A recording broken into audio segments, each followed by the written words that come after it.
Yo, what's up everyone? So picture this. It's 3 a.m., my phone's blowing up, and I'm literally about to ignore it. But then I hear this rescue coordinator on the other end, and her voice is straight up shaking. She tells me they just pulled this Pitbull puppy from some sketchy backyard breeding operation. And if someone doesn't step up right now, this little guy's got maybe 48 hours left. I'm not gonna lie to y'all. My first thought was nope, absolutely not. I mean, I'd heard all these crazy stories about bully breeds. You know, all the stereotypes, all the fear people spread about these dogs. Plus, I'd never even thought about getting a Pitbull. But something in her voice, that desperate urgency, just made me stop and think. She sends me a photo, and man, I wish I could tell you I fell in love instantly, but that's not what happened. I literally felt sick. This wasn't a puppy. This was straight up a skeleton wrapped in loose, mangy skin. You could count every single rib through his patchy fur.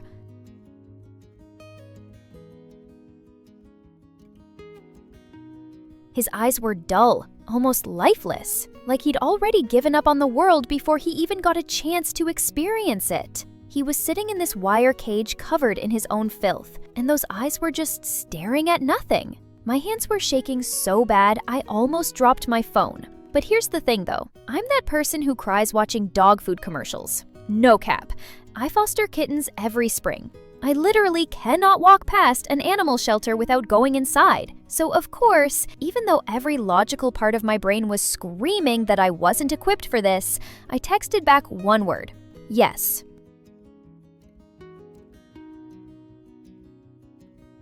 And listen, if you're watching this right now and you still haven't hit that subscribe button, not gonna lie, it genuinely breaks my heart.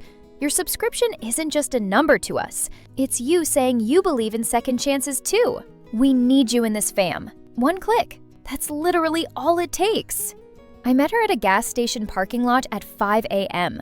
because apparently that's where life-changing moments happen now. When she opened the back of her van, the smell hit me first.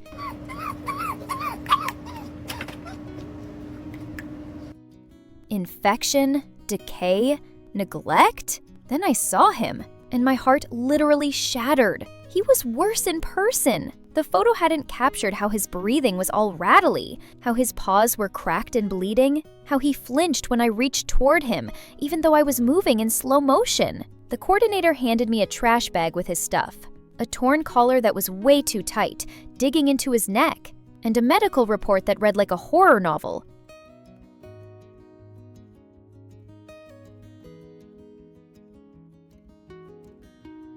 Severe malnutrition, Demodex mange covering 80% of his body, possible pneumonia, internal parasites, infected wounds on his legs, suspected broken ribs that healed wrong. He was 12 weeks old and weighed 11 pounds, when he should have been at least 20.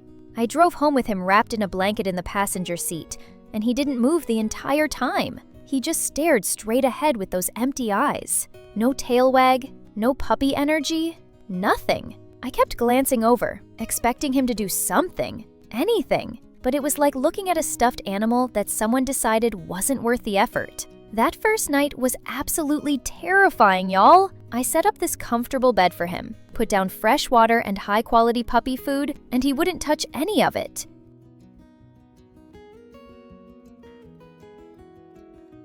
He just laid there in the corner of my bathroom, trembling. I sat on the floor with him for 6 hours straight, not touching him, just talking softly, letting him know he was safe now.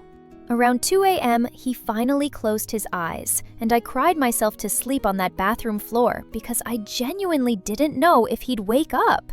The vet visit the next morning confirmed my worst fears. His condition was critical. The vet looked at me with this expression that clearly said, "Why did you take this on?" She gave me a treatment plan that seemed impossible. Medicated baths twice a day for the mange, antibiotics for the infections, special food to help him gain weight slowly, physical therapy for his legs. And the kicker? This would take months, possibly a year, with no guarantee he'd fully recover. But here's what happened that changed everything.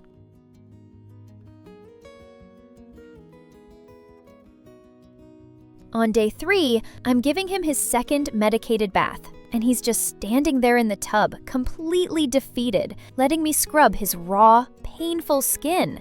I'm crying again because seeing him in so much pain was destroying me. And then, for the first time since I met him, his tail moved. Not a wag exactly, just a tiny lift, but it was something. It was hope. I named him Atlas because it felt like he'd been carrying the weight of the world on his tiny shoulders, and he deserved a name that honored his strength. From that moment on, I stopped thinking about fostering and started thinking about forever. This was my dog, my boy, my responsibility. The transformation didn't happen overnight. It was painfully slow. Week 1, he started eating on his own. Week 2, he lifted his head when I came into the room. Week 3, I heard him bark for the first time. This tiny, raspy sound that made me sob with joy. No cap! By week 6, patches of healthy fur were growing in, and he'd gained 8 pounds. Those hollow, lifeless eyes started to brighten. But the health problems kept coming. Just when I thought we were making progress, he developed a secondary skin infection. Then he had a severe reaction to one of his meds.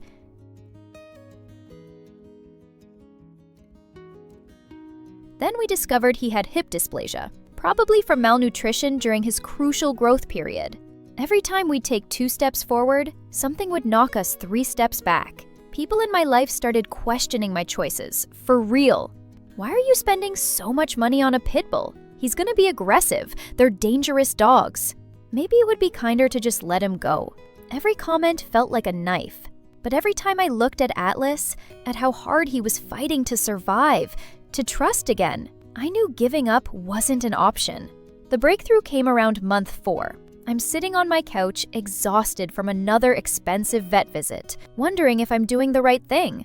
Atlas, who usually kept his distance, climbed onto the couch for the first time ever. He put his head on my lap and looked up at me with those eyes that were finally full of life, and he fell asleep there.